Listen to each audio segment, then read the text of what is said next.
네, 외국인 가사근로자 시범 사업을 준비해온 정부가 어제 공청회를 열고 계획안을 공개했습니다.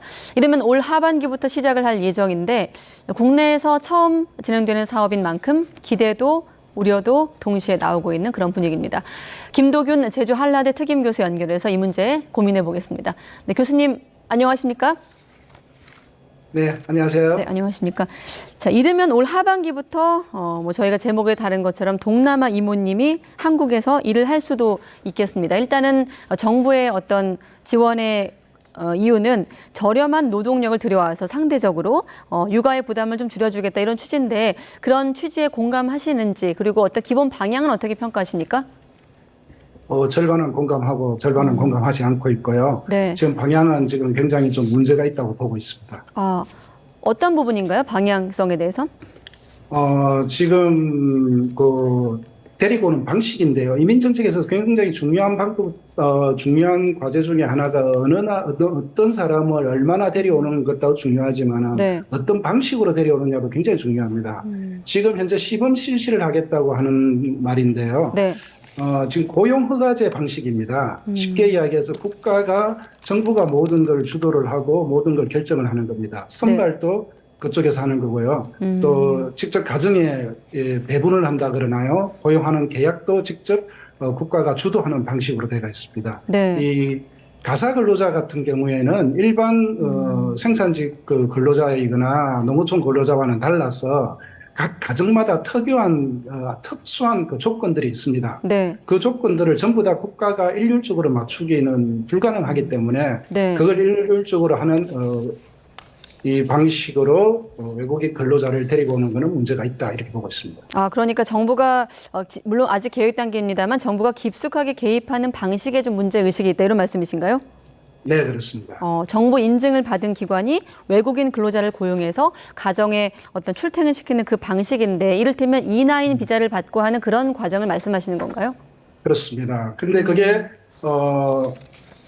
인정기관에서 관리를 한다고 하지만은 네. 실질적으로 인정기관에서는 선발을 하지 않습니다. 제일 중요한 게 선발이거든요. 예. 어떤 사람을 데리고 올 거냐는데 이 선발 자체가 고용허가제 방식이기 때문에 국가가 네. 직접 선발합니다. 네.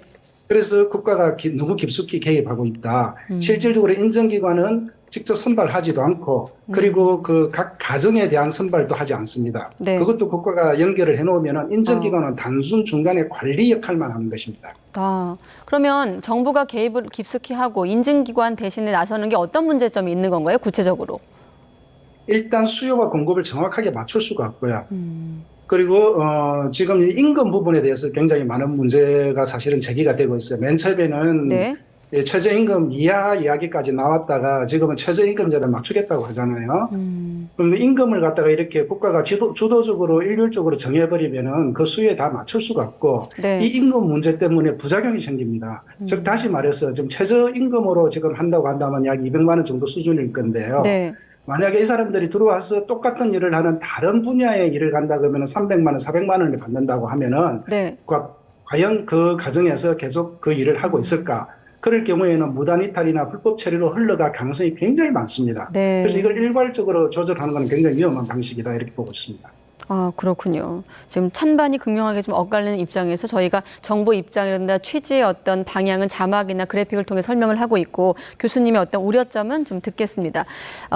부모 입장에선 결국엔 두 가지 문제인 것 같아요. 하나가 말씀하신 비용 문제, 그리고 한 가지 자격, 그러니까 신뢰도의 문제 아니겠습니까? 이 부분에 대해서 정부 같은 경우는 경력이라든지 지식, 언어 문제, 또 범죄 이력까지 좀 검증하겠다 이렇게 밝히고 있거든요. 기본적으로 외국인을 데리고 올 때는 그런 건 다 기본적으로 다 검증을 합니다.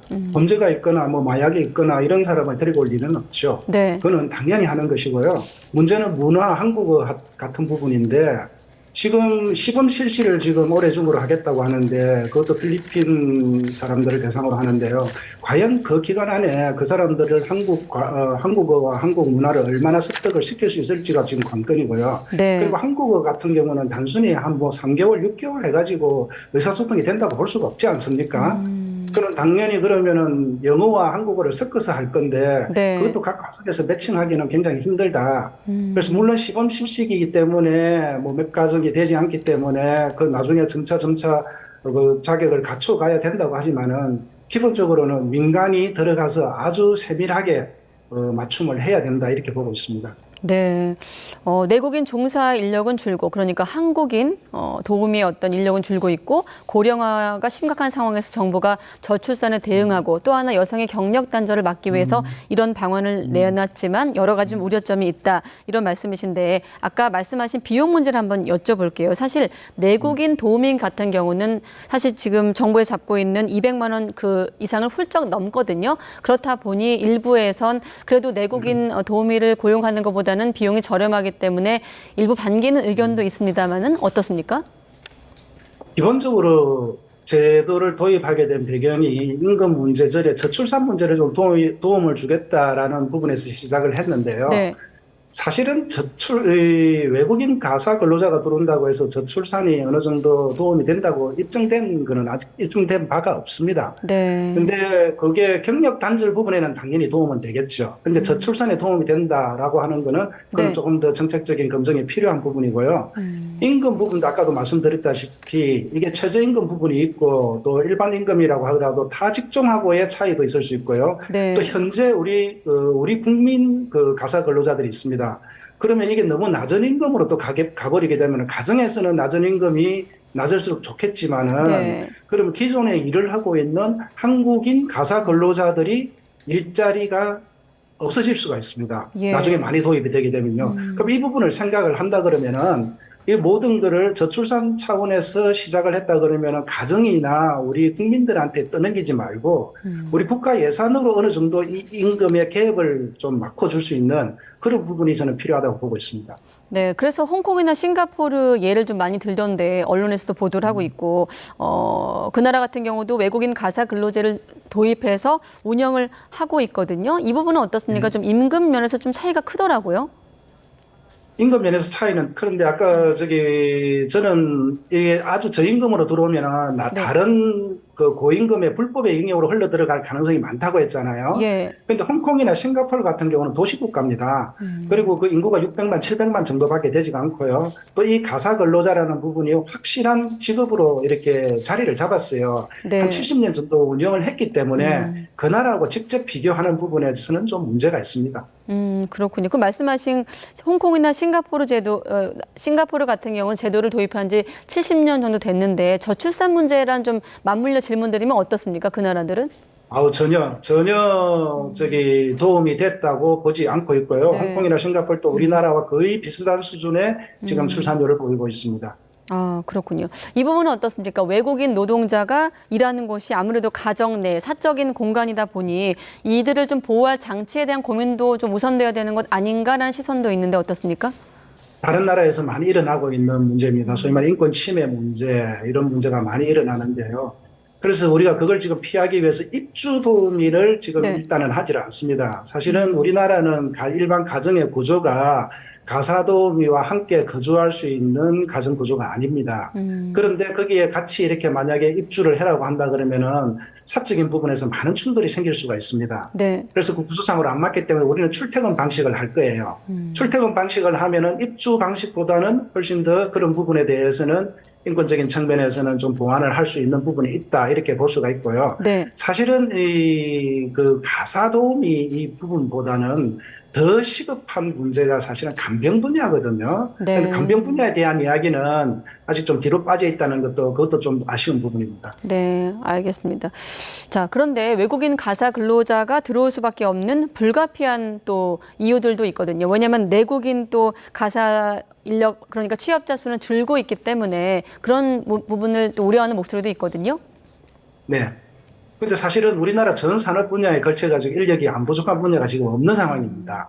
알다시피 지금 이게 저출산 문제 때문에 생긴 문제고 인구 대위기고 네. 0.78명에 불과한 이 인구가 지금 전 산업에 퍼지고 있기 때문에 가사도우미 분야보다 더 시급한 분야가 더 많습니다.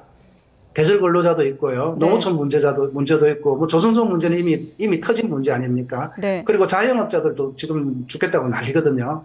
그리고 아까 제가 금방 말씀드리다시피 이게 돌봄 서비스 분야, 요양병원이나 이 간병 분야는 사실은 가사 근로보다도 더 시급합니다. 근데 우선순위를 따져서 본다 그러면은 더 시급한 쪽에 있는데 왜 아직도 지금 검증도 되지도 않고 확실한 지금 로드맵이 없는 상태에서 시범 실시를 조금 먼저 하느냐 하는 부분에 대해서는 아쉬움이 있다고 말씀을 드리는 거고 네. 이 부분에 대해서는 조금 더 국민적 공감대나 공론화가 더 필요하다. 물론 이번에 시범 실시를 하면서 그런 부분을 많이 보완해 나갈 걸로 보이는데 네. 제일 문제가 이 첫 단추 방식의 부분에 대해서 외국인 근로자 방식으로 고용허가제 방식으로 첫 단추를 끼게 되면은 네. 계속해서 그 다음 단추가 잘못 끼어질 가능성이 많다. 그래서 이건 굉장히 좀 신중하게 접근을 해야 된다 이렇게 보고 있습니다. 그럼 조금 직접적인 질문 한 가지 드리겠습니다. 그러니까 우리나라의 어떤 정서상 다른 가정에서 남의 집에서 가사를 도와주고 아이를 돌봄한다는 게 좀 힘들다 이런 인식이 있는 상황이다 보니 내국인 가사나 어떤 육아 취업자가 매년 줄고 있고 돌봄 수요가 증가하고 있는 추세다 보니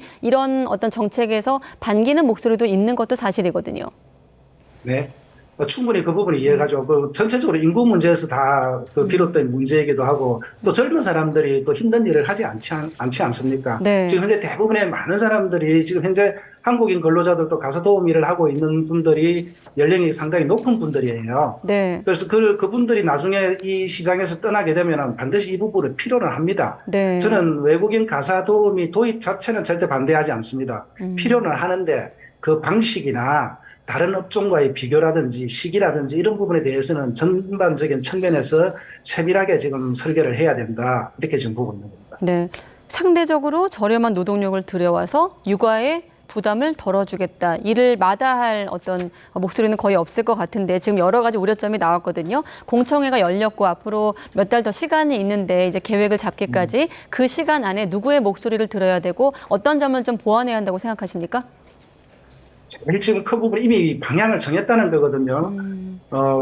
E9 근로자 그리고 고용허가제로 한다는 거는 일단 틀을 잡았습니다. 네. 이 고용허가제로 한다는 틀 자체가 저는 첫 단추를 잘못 꼈다고 하기 때문에 이 방향을 틀기가 과연 이 시범 실시에는 좀 힘들 거라고 보이긴 합니다. 예. 그런데 이거를 결국은 시범 실시를 할 때는 이게 지금은 100명을 시범 실시를 하는 걸로 하고 서울시하고 고용부가 합동을 할 겁니다. 네. 그러면 아주 세밀하게 들어가고 한 사람 한 사람 이게 뒷감당을 해가면서 디테일하게 아주 관리를 할 거예요. 한 100명이나 1000명 정도는 상관이 없습니다. 네. 근데 나중에 이게 필요한 인력이 10,000명이 될 수도 있고 10만 명이 될 수도 있거든요. 이렇게 됐을 때는 이 방식으로는 도저히 가서는 안 된다.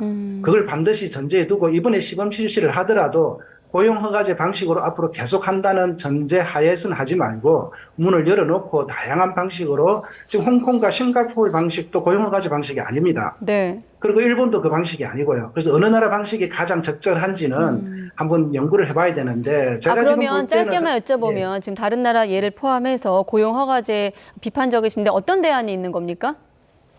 그게 지금 제일 제가 보는 방식에 괜찮은 방식 일본 방식입니다. 일본 방식? 일본에서는 일본의 방식인데 민간에다가 넘기고 있어요. 민간이 선발을 하고 민간이 교육을 시키고 민간에 맞춤형으로 관리를 해주고 국가는 그 민간 기관에 대한 심사라든지 관리라든지 이런 관리 감독을 철저히 하는 방식입니다. 네. 그 방식을 이렇게 섞어서 써야만이 이게 연착륙이라든지 이게 제도가 순순히 도입이 되지 국가가 딱딱한 방식으로 들어가 가지고는 절대적으로 모든 수요를 다 맞춰줄 수 없다. 이거는 명약 관화한 사실입니다. 네, 알겠습니다. 아까 내국인 근로자 취업자 수 얘기하실 때 간병 인력도 말씀하셨는데 끝으로 사회가 고령화되고 있는 만큼 외국인 노인 돌봄 서비스 인력을 포함해서 여러 논의를 좀 시작하는 이번 논의로 그런 논의를 시작하는 계기가 될 거란 해석도 있는데 교수님은 어떻게 생각하십니까? 당연하다고 생각하고 말씀드린 대로 순서가 뒤바뀌었다. 오히려 노인 돌봄 서비스가 더 시급하다. 저출산 문제도 사실은 젊은 친구들이 부모들을 돌본다고 해서 결혼을 못하는 사람들도 굉장히 많아요. 네. 그 영케어라고 하는 이야기도 있는데요. 오히려 노인들을 젊은이들한테 부담을 주지 않게끔 하는 것도 저출산 문제에 더 도움이 될 수도 있다. 그리고 실질적으로 더 필요한 인력은 요양병원과 노인 돌봄 서비스가 지금 더 필요한 인구 구조상으로 그렇게 흘러가고 있다는 것은 분명한 사실입니다. 네, 알겠습니다. 저출산 어떤 대책의 일환, 또 여성의 어떤 경력 단절을 막기 위한 고민의 일환으로 외국인 가사 근로자 시범 사업을 정부가 준비하고 있는 건데 이거 말고 좀 더 근본적인 좀 정책을 고민해야 되는 것 아닌가? 다른 지원책이 또 있다면 어떤 대안이 있을까요? 그래서 그건 여태까지 우리가 십수년 동안 수백조 원의 저출산 예산을 퍼부었지 않습니까? 네. 기본적으로 그 돈으로도 사실은 백약이 무효였거든요. 네. 이 출산 문제는 이 단순하게 외국인 가사 도우미가 들어와서 된다, 혹은 어떤 특정한 분야의 뭐 복지 하나가 된다 해서 해결될 문제는 아닙니다. 네. 그런데 어떤 문제를 해결하더라도 향후 20년 정도는 출산율이 높아간다도 20년 후에 그 효과가 나타나기 때문에 지금 당장으로서는 외국의 손을 벌릴 수밖에 없는 상황입니다. 그게 이민 수용이고 이민 정책인데 네. 그걸 순서 있게 잘 받아들이는 것이 지금은 아주 시급한 과제라고 생각합니다. 알겠습니다. 지금 김도균 교수님 의견 포함해서 정부가 좀 의견을 들어서 시범 계획이 좀 어떻게 나올지 함께 또 지켜보겠습니다. 김도균 특임 교수였습니다. 고맙습니다, 교수님. 감사합니다.